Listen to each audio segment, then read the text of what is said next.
Friend, I'm not sure where you're at right now. And maybe in some ways you aren't quite sure either. And maybe that's exactly the point. Maybe like me, you have days where you feel disoriented and lost in the story of your life, and you're wildly trying to find your way. I'm so grateful to join you on the journey that, let's be brutally honest here, can often feel like walking out into a churning sea where waves swell high, and we've had it up to our necks because we keep floundering through deep water and unexpected, upending disappointments. And our story, in all kinds of painful ways, kind of keeps crashing and burning, and the waves keep breaking and crushing, and our hearts keep being busted and broken. And yes, you can say it out loud. The story of our lives, the expectations of our only life, hasn't been quite what we always dreamed of. So what now? What do we actually do to find our way through? I'd like nothing more than to slip it into your hands, this lifeline that's kept me from drowning more days than I can count. In the very eye of your storm, or at the bottom of your depths of your unspoken broken, can I give you a compass? A compass to find your way. It's a compass that looks like a daily sacred habit to help you get your bearings whenever and wherever you feel lost.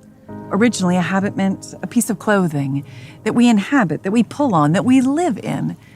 As nuns dress in habits to express their devotion to God, so habits, like our clothing, reveal our own kinds of devotion. Habits are uniforms that reveal identity. Change your habits, and you change who you are.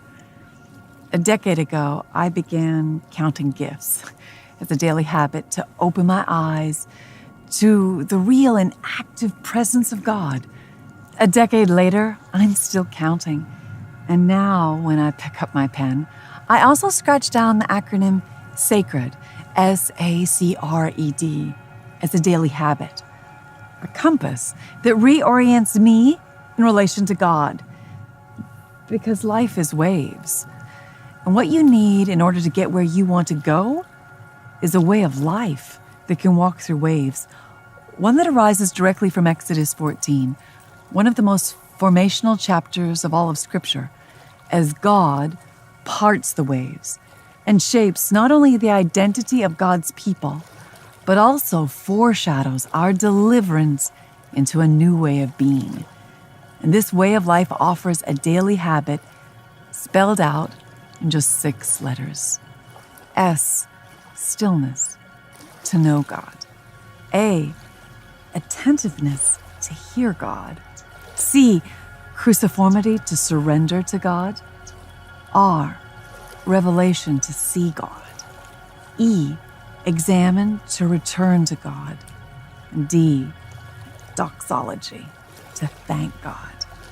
In our sessions together, we'll dive into each letter and see how the Waymaker is not a far way off, so that you have to scream or holler for his attention, but he is here, right here.